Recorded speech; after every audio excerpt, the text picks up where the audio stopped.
Most recently, Sheriff John Cook from Weld County, Colorado, said the Southern Poverty Law Center, SPLC, who labels anyone its officials disagree with politically as hate groups, holds no credibility. For example, SPLC currently lists 26 hate groups, mainly Christian conservative organizations, solely because of their stance on traditional marriage as our God and our founders intended.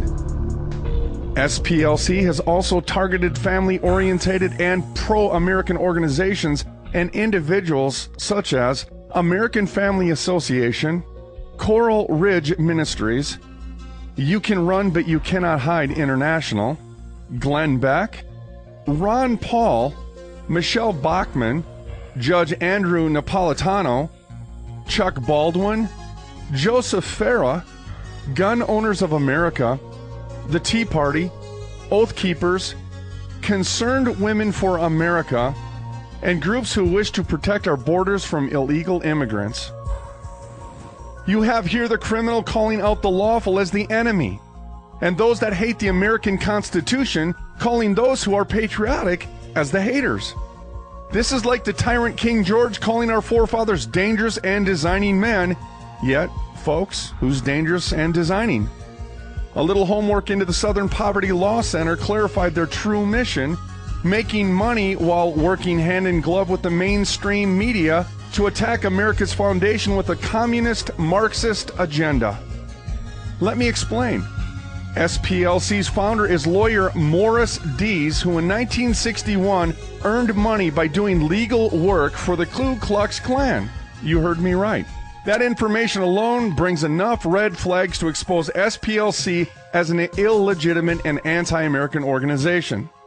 Dees founded SPLC in 1971 after the civil rights movement had been won and there was no more money left in representing groups like the KKK. He now jumped to the other side of the fence, masquerading as a civil rights organization dedicating to fighting hate and bigotry and seeking justice for the most vulnerable members of society. Interesting, because in 1986, SPLC's entire staff quit in protest of Dees' refusal to address issues such as homelessness, voter registration, and affirmative action. That considered far more pertinent to poor minorities. In the mid-1990s, the SPLC ventured beyond beating the twice-dead horse of chasing KKK members, obviously because Americans no longer viewed them as a threat. They no longer raised enough support to rake in on the racial issue. They now found a new focus: organizations who stand for America's moral values. Now, as this administration attempts to trample the American Constitution underfoot, SPLC has decided to create new victims to cash in on. SPLC even goes so far as to repeatedly align themselves with a variety of hate-driven, anti-American political groups, including communists and communist-friendly individuals and organizations.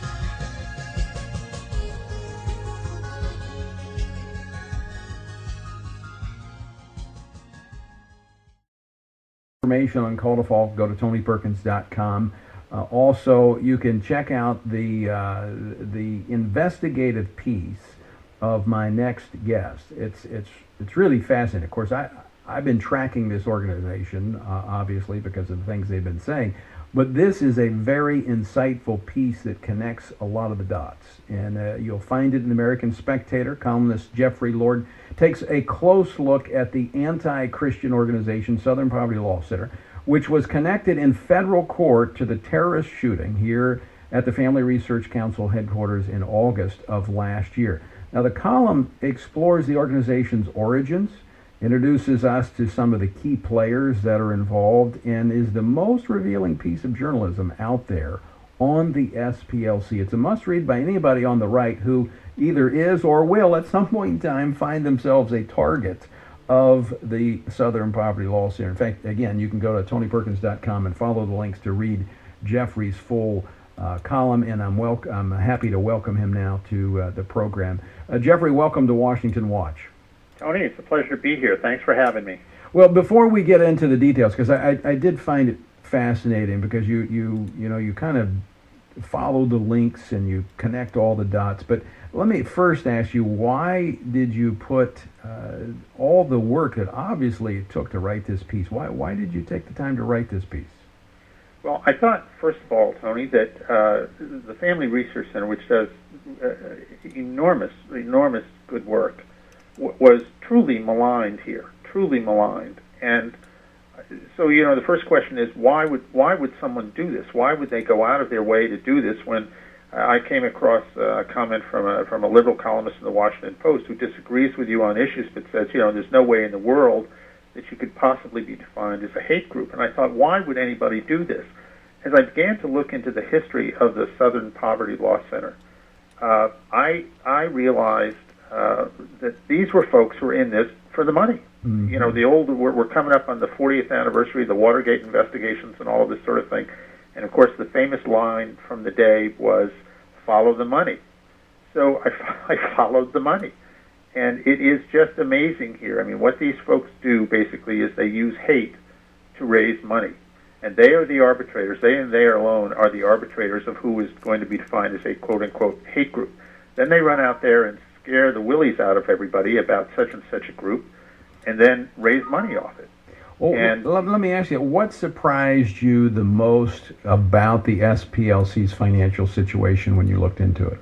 They are extraordinarily wealthy. They have somewhere in the neighborhood of, I think their fund at the moment is $245.3 million. That's a lot of... There's no poverty there. No. And, one liberal writer, mind you, called this the Church of Morris Dees, and Morris Dees is the founder of the Southern Poverty Law Center. And I just was astounded that they have this much money in their sort of investment thing. Mr. Dees himself, and again I'm quoting from liberal sources here, bought a 200-acre plantation or something down there that's got pool and tennis courts and all of this sort of stuff. And one of his partners in this said, well, we're in this to make money, and we wanted to make as much money as possible. It truly astounded me how much money they have raised doing this, and then they use this to inject themselves into the American media and into the government and into educational facilities by saying we're the arbiters of who is and who is not a hate group. And of course, nobody wants to bother to look at where they're coming from on things and whether they have a motive. And somebody with their group said, well, we're really not set up to look into left-wing extremists. And I said, well, of course not. Why investigate yourself? Yeah, they're looking into the mirror. They have an axe to grind. I mean, that's the thing. They have an axe to grind. That's number one. And number two, that's number two. Number one, they're doing this to make money. And so you basically are serving as a fundraiser for them. I mean, that's what's going on here. You're listening to Washington Watch. I'm your host, Tony Perkins. Thanks so much for joining us on this afternoon. Jeffrey Lord joins me. He is a columnist, wrote an outstanding piece in the American Spectator. I would encourage you to read it if you're at all interested in kind of how the left is working and what drives this particular organization, which I would say, Jeffrey, is kind of the attack dog of the left, because what they do is, by those that are engaged in debate, specifically over a lot of the social issues, is they try to marginalize their voices so that the left can move forward unhindered. That's right. And, it was very interesting to me in studying their website. They, in mentioning you and discussing you, they said that your group had come from, originated at the White House Conference on Families in 1980. Well, of course, who was President of the United States in 1980? That would be Jimmy Carter. So I went and looked up the resolutions that came out of the Carter-sponsored White House Conference on Families. And to be perfectly candid, Tony, you could have written them. Mm-hmm. They called for it. I've got them right here. They said, whereas the traditional Judeo-Christian family values are being threatened, whereas the family has been clearly defined in God's Word and accepted by the Jewish and Christian Society of America for over 200 years, they go on and on. Therefore, be it resolved that the biblical definition of the family be affirmed as the only adequate definition of the family. Well, that's coming from Jimmy Carter's White House. And the really interesting thing here that I found, who was it that was serving as Jimmy Carter's national finance director when he ran for president? And that would have been none other than Morris Dees, the Yeah. founder. So what he's saying here, basically, I guess, is that Jimmy Carter's a hateful man, and he put him in the White House. I mean, I can come to no other conclusion here. I mean, this is how ridiculous this is. Well, tell us more about what you learned about the founder of SPLC, Morris Dees. Is he still involved with the Southern Poverty Law Center? Well, I think he's getting on in years, and I think his name is out there and all that sort of thing. But there's a president by the name of Richard Cohen. There's a whole raft of people who appear out there. This Mark Potok, who I think does a lot of the television stuff for them these days. But the mission is clear. And what's I would even say sad in a way is that they started out opposing the Ku Klux Klan. Well, I'm all for that. Mm-hmm. The thing that I try and remind people is the Ku Klux Klan was originally a progressive organization that elected all these Democrats to Congress and wrote the platform of the Democratic Party and all this. So fine, we all know where the Klan's coming from, so I'm fine with that. But very quickly, this seemed to get off track here. And they decided that, they were going to take it upon themselves to decide who and who was not a hate group. And, of course, they excluded the entire left wing. And then, of course, in terms of the Klan, they never quite get around to, they call the Klan a right-wing organization, which, historically speaking, is just decidedly not the truth. Although I didn't have this in the article, the Klan was sympathetic to the Occupy Wall Street movement. Oh, really? Recently. Yeah, So, I missed right. that. So, you go back and you look at the origins and the roots of all this stuff, and they're still there. So what they'll try and do is they'll take, the whole business with neo-Nazis and all this. And, of course, if you read up on Nazis and the history of Germany and the Nazi movement, et cetera, this came from the left. Mm-hmm. So these are not, quote-unquote, right-wing groups at all. But what they do is they transform them here to make them, because this is how they make their money, and they need to do this. They need to have villains on the right, and they really, give them a black eye. And unfortunately, in your case, which was frankly terrifying, somebody went out there, read this, and then showed up at your offices with a gun. Yeah, I want you talk about that in this piece. Obviously, that has brought the whole SPLC to the forefront in many venues. But you talk about what took place in Tucson, Arizona with Gabby Giffords, and how actually, and I think SPLC was involved in this, where Potok immediately went out. They were blaming Sarah Palin because she had used the word target in selecting Giffords. But the SPLC is doing the same thing. Exactly. I went to their site. They have, as you can do in this day and age of the internet, they had a map here, and all you had to do was move your cursor onto the dot on the map, and it would pop up the name of the group that was located there somewhere in America, and that they defined as a hate group. Well, as I did this, my cursor turned into a target, into a bullseye, and I thought, well, isn't this what they were going after Sarah Palin for? And of course it was, which just goes to show you, I think, in this case, how the absurd lengths that people on the left go to do this. I mean, they declare their mission is to demonize you, mm-hmm. and they're going to raise money off this, and then they'll do anything they want. And even if they're doing it, and then some, as in the case of Gabby Giffords, they find out that Sarah Palin had used the word targeted, which I think I'm correct. I heard Bob Beckel on Fox say that he used the term first, years and years and years ago, for obvious reasons, that you're going to target a congressional race or whatever. It's a very, good Lord, one of the biggest department store chains in America is called Target. I mean, it's a very common word, but they try and make it into something that is evil and filled with hatred and all this, and this is what they do. And yet, of course, in this case, they do it themselves. So it just shows you how crazy this is. But as you point out in your article, from the investigation and out of his own confession, the shooter who came into FRC, Floyd Corkins, got his target list from the SPLC's website. That is correct. And it's interesting to me that he would know where to go, which says something there, and says something quite serious.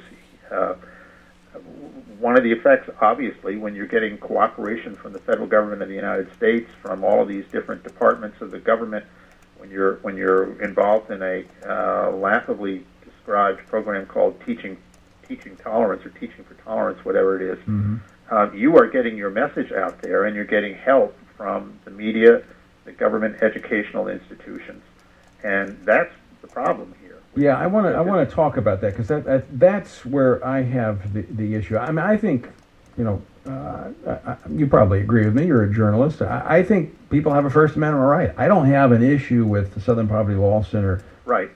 Out there saying what they want to say. I think Neither they have that right. Exactly. I put on the uniform as a Marine to protect the Constitution and the rights that are contained therein.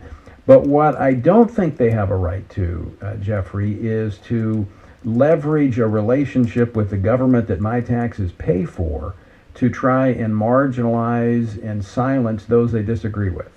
That's right. And I can tell you, having served in the White House myself and for Ronald Reagan, if this were the reverse, and the Reagan Justice Department and the Reagan Education Department were using the Family Research Council to set the standard for various issues out there, believe me, this would have been, a major scandal. Oh, absolutely. I mean, the American media, the left-wing media, the mainstream media would have just gone absolutely crazy with this. But once again, as happens in so many circumstances, this is what's going on here, and nobody blinks, nobody says anything, and that's what I think is so dangerous here, because we can't allow. I think we are seeing every day political correctness coming down in all sorts of venues here, and closing off debate and saying that this isn't going to be allowed and that isn't going to be allowed, and you're an extremist if you do this, an extremist if you do that. I'm not all that much of a basketball fan, but after the Jason Collins thing, and some broadcaster, mentioned his Christian beliefs on the air. Well, my goodness, you would have thought that the earth was going to fall apart here because he had a different point of view, and it was Christian oriented. Now, what happened to tolerance? Exactly. And the American left, the left in general, of course, is never about tolerance. They talk a good game, but they always want to shut people down. I mean, these speech codes on college campuses that are just unbelievable. And conservative speakers show up and they want to block them and keep them from speaking. Dr. Ben Carson, whom I met the other week on the Hannity show, the other month on the Hannity show, and sometime after that, he was singled out. Here you have a world-famous pediatric neurosurgeon at Johns Hopkins who's given Johns Hopkins this wonderful reputation in this area, and he's the commencement speaker at the medical school, and all of a sudden they throw him out of the commencement spot because he said some politically incorrect things. I mean, this is a very dangerous thing, which I think Dr. Carson himself said at that presidential prayer breakfast. It is very dangerous. So we have to speak up with this. And so this is a very good thing for the Family Research Council to keep doing. You're listening to Washington Watch. I'm your host, Tony Perkins. I'm talking with Jeffrey Lord. He has written a special report for the American Spectator, and I encourage you to read it. It's on the Southern Poverty Law Center. You go to our website, tonyperkins.com, and follow the links to read it. Jeffrey, we're almost out of time, but I want to touch on what you just mentioned, because I don't think people realize the danger of shutting down debate in a democratic society. It is dangerous. It is extraordinarily dangerous.